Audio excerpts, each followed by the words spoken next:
Hello, welcome. So we are starting our lectures on ancient India first. The first initial set of lectures would be entirely on ancient India, a bit of medieval and also art and culture. So that is the first series we are going to start here. Ancient India, to give a brief idea on ancient and medieval, ancient as such is important. Ancient with its art and culture has been a prominent dimension in the exam. On the other hand, medieval has not been that pronounced across the years in the exam. So I would like you to concentrate much more on ancient and the art and culture part of it rather than medieval. Medieval requires a bit of attention, but not to an extent to which ancient India requires, right? So that's the first thing I would tell you. But on the other hand, there's always a caveat here saying that whatever is in the syllabus, you should be thorough with. Lately, the exam has been much more, random when it comes to questions. It has been picking questions from areas where we thought the questions would never come. So that is happening, that kind of a change we can see in the pattern. So it's important that you have some basic idea about the entire syllabus.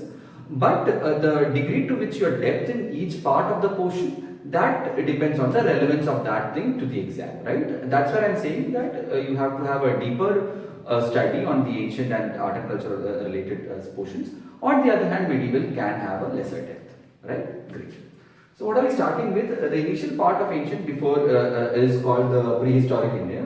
This is where prehistoric means history is not recorded as such. We do not have literary sources to understand that particular time period, right? So that is the very specific feature of prehistory. It has been, prehistory has been learned through science and mostly some paintings and some stone carvings and whatnot. Literal sources are mostly absent, maybe because writing as such has not been developed at that point in time.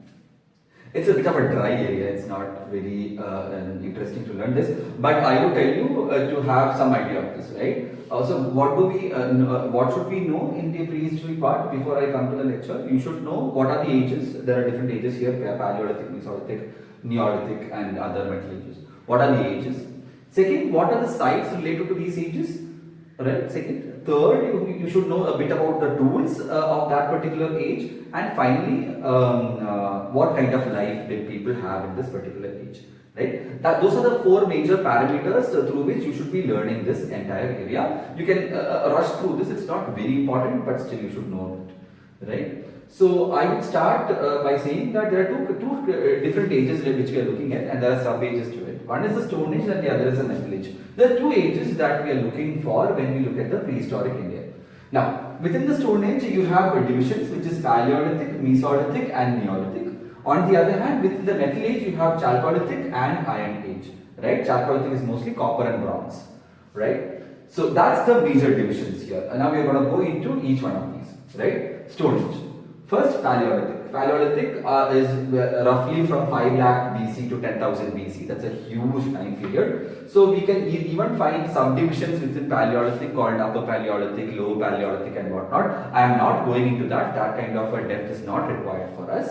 So for Paleolithic, I am taking it as one monolith.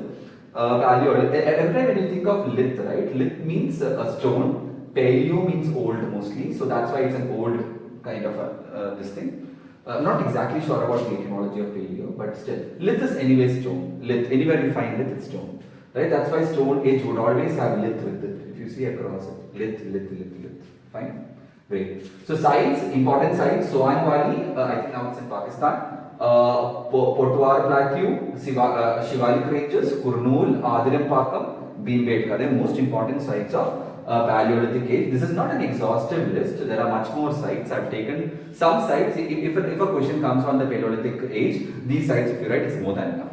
Fine? What is the kind of life we are looking at here? They are mostly hunter-gatherers. What do you mean by hunter-gatherers? The only profession here is hunting. You go out, you hunt animals, and you bring them back, you kill them, cook and eat it. Right? There is no settlement here. You're not settling and cultivating things. There is no agriculture as such. Right? Settlement seems what? You are in a particular place, sitting there, living there, growing your food next to you, and then taking that crop and making your diet, right? That kind of a living has not happened here. It's mostly hunter-gatherers. People hunt and gather food. Gather in the sense they'll gather fruits and whatever. That's why hunter-gatherer thing, right? So that's a kind of life we are seeing here. On the other hand, tools, mostly stone tools, pebbles and quartzite. These are three things or the three kind of tools that has been seen in this particular time period. Nothing much, that's where we close this Paleolithic age. We come to Mesolithic, it's again from 10,000 BC to 4000 BC. These time periods are not very tight compartments, one overlaps the other. There is no particular definition that Paleolithic age started here and ended here. So that's very difficult to define. So hence you might not see that kind of a separation as in compartments when you look at the timeline. This would overlap with someone else here, right? If you see this is 10k to 4k. On the other hand, Neolithic would be 7k to 1000 BC, right? So again, so there is an intersection between these two. So there are not very tight compartments here. You have to understand that, right? So you only need to know the rough figure here. 10k to 4k. 10k means 10,000. 4k means 4,000. 10,000 BC to 4,000 BC. K indicates 3 zeros, right? Sites. What are the important sites again? Bagor, Lahanganj, Gujarat, Adamgarh, MP. These are most important sites when it comes to Mesolithic age. One thing that you should definitely know when you look at the Mesolithic age is a kind of tools that is being used. It's very characteristic and particular. It's called microlith. Right? Again, it's easy to understand what it is. Lith is stone, micro means small. So it's small stones. So they're using small stone tools. That's exactly. Tiny stone artifacts. That's exactly what it is. Right? So from the name itself, you will understand what it is. Microlith, lith is stone, micro is small. Right? So what is happening? What is happening as in the social structure? How is life there? Tendency to settle for a longer time. Not to the extent of an agricultural settlement. If you are having agriculture, you will be there forever and ever and ever. In Mesolithic, we are settling for a time period. A brief time period, you would be somewhere and then move away to some other place, right? Here, there was rarely any kind of a settlement. So we can see tendency. There's a tendency for humans to settle a bit, right? And why has that happened? Because we have started domesticating animals, right? So you have livestock, right? So you have animals who are being domesticated either for milk or for meat or whatever. So that has started in Mesolithic itself. Agriculture has not started yet, only domestication of animals has started. Great. So that's mostly with the Mesolithic age. Now we are coming to the Neolithic age. What is the Neolithic age? It's from 7000 BC to 1000 BC. Again, sites, Mehragarh, Chirand, Bihar, Chirand is in Bihar, Belan Valley in UP, Maski and Brahmagiri in Karnataka. Important sites. That would suffice for an answer. What is happening here? The most important thing, agriculture. Agriculture starts in Neolithic age. You cannot forget that. Agriculture that starts in Neolithic age. That's why it's new. Something new has happened here. Starting agriculture is a huge, important paradigm shift in India, in the civilization of the world. You start agriculture means you have a defined mode of production. You have a systematic way to grow things, get harvest out of it. And your life is much longer because you are continuously getting food, because you are cultivating it, you have much more control on the mode of production, all these things. So agriculture starts in Neolithic age. What you most see is the stone tools that are used here are polished here. You have polishing of stone tools here. Now if you have agriculture, there's a lot more food, right? Harvest time, you have a lot more wheat, lot more rice. Can you just leave it there? No, you have to store it. So beginning of pottery is here, right? Pottery comes here. So manufacturing of pottery is coming here. Fine? Great. So pottery comes up here. There are mud brick houses that is being built. People are buried in urns. Urns means these huge vessels, right? In Egypt and all, you can see that huge urns. Even in Indus Valley civilization, you see a lot of urns. People are buried in it, right? So that's a kind of a practice. You can remember that. What crops are grown? Wheat, barley, rice, millet. And all this is not exhaustive. There might be more crops. These are the major crops. Fine? I hope that's clear. Neolithic age. Fine? Great. Now we are coming to the Metal Age, right? We did the Stone Age. Stone Age had Paleolithic, Mesolithic and Neolithic ages. That is done. We are coming to the Metal Age. What is the Metal Age? The initial metal that we are discovering are mostly copper and bronze, right? Copper and bronze. Bronze is an alloy, right? I think so, yeah. So iron is not, you remember that iron is not discovered first. Iron is discovered later. The second part of the metal is the Iron Age. First part is the Copper and Bronze Age, which is called the Chalcolithic Age, right? What is new here? A process called smelting of the metal ore, right? Smelting, it's a process in metallurgy. You need not know what it exactly is, it's okay. But remember, smelting of metal ore starts with the Chalcolithic Age. That's where you're getting metals. Now, what happens when you're getting metals? If you have to find metals, all metals would not be in one place. So you have to go across the country, across the space to get more metals.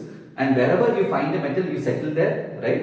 Wherever you're going to find the metal, you're going to settle there. So culture, I mean, people start drifting away from the centralized place. They're drifting away, they are spreading across the country. Now what happens if you are away for a very long time, not connected with other regions, then you're going to have a culture of your own. So that's why you have subcultures developing here. Distinctive subcultures, distinctive cultures are developed in the Chalcolithic age. One of them is the Harappan culture, which we will see. Look at the timelines, 2800 BC to 700 BC. It's exactly between this time the Harappan civilization or the Indus Valley civilization happens. So Chalcolithic age is where Harappan civilization is happening, right? So Harappan civilization is one of the subcultures of the Chalcolithic age. Jorwe subculture is also there. Fine. Another thing is, what are the sites? Again, I forgot to tell you that. Sites are, river valleys are mostly the sites for Chalcolithic age. That's why Indus River Valley, right? In South India, there's Godavari, Krishna, Tungabhadra, Pennar, Kaveri. All these river valleys have been sites for Chalcolithic age. Another thing I have forgotten to write here is the kind of pottery that is in the Chalcolithic age. It's ochre colored pottery, O-C-H-R-E. Ochre colored pottery is a part of Chalcolithic age. Just remember that. Fine. Then we come to the Iron Age. Iron Age, we will discuss more detail when we are discussing the Vedic period. For time being, I am just telling you, in northern India, it was a later Vedic period where Iron Age is very dominant. In South India, the Iron Age comes as megalithic burials. Megalithic burials is nothing but there's a huge stone. There's a huge stone under which people are buried. These megalithic burials are seen across South India. It's a part of the Iron Age. It's in the Iron Age where all these megalithic burials have happened. Just remember that. Sites, Hallur, Maski, Nagarjun Konda, and much more sites are there. I've just mentioned a few. Fine. Now what are we looking at? Now I'm just gonna give you a brief on art and culture also here. The particular art and culture of this time period, art and culture, mostly prehistoric times. The art is paintings. We have prehistoric paintings. Where do we find them? Mostly the first prehistoric paintings were found in the Upper Paleolithic period. Among the Paleolithic period, I told you there's upper and lower. So in the Upper Paleolithic period, you have the paintings coming up. It was first discovered by Archibald Carlyle. You might not remember this, it's okay, but if you want to, Archibald Carlyle is the first person to discover a painting of the prehistoric period. And on the other hand, there are a few places where we see it. One is Lakudiyar. Lakudiyar is in Uttarakhand. Lakudiyar. Lak means 1,000, like 100,000 basically. Lakh, that comes from that. There are so many caves, and in these caves you are having all these paintings, right? In the Kayamur ranges of the Vindhyan range also we find this. But the most important space where we find the prehistoric paintings is Bhimbetka. You cannot forget this. Bhimbetka is a very, very important part of the art and culture in the prehistoric times. It is a UNESCO World Heritage Site. It's in MP. It's a beautiful place to visit it.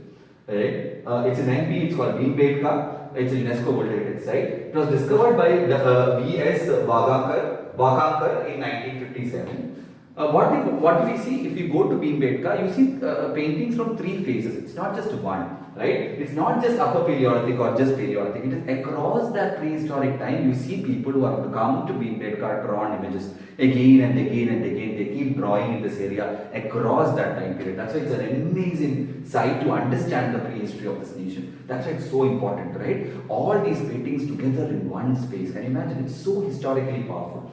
Right? So three phases, Upper Paleolithic.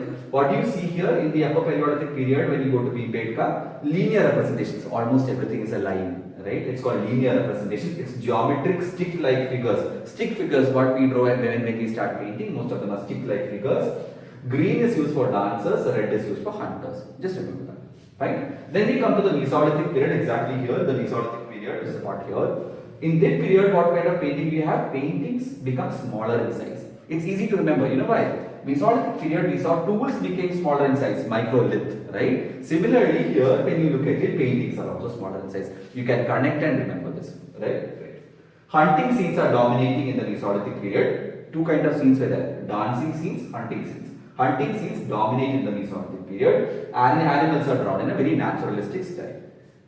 Fine. Finally, in the Chalcolithic period also, for the Chalcolithic period also, we have Bhimbetka paintings. What is happening? Paintings are mostly about association, people coming together, dancing, and exchanging goods. Because by Chalcolithic period, right, as the society has grown much bigger, people are much more, so the density is much more. They keep interacting, they keep talking, they keep doing a lot of communal activities. Hence, all that is depicted here. That's mostly with Bhimbetka. Where do people, painters of Bhimbetka, get their color? Red is from hematite. Hematite is an ore of iron. It is not the best ore of iron. Best ore of iron is magnetite. Remember that. Hematite is a very common ore of iron. Red is got red we obtained from there. Green is from chalcedony. I'm not sure about the pronunciation here. White is from limestone. Fine. Those are the places where they find all these hues or colors with which they paint all this. I hope that's pretty clear. I'm going to shut it down. I'm going to shut down prehistory here. Next, we are going to look into Indus Valley. Fine? Great. Thank you.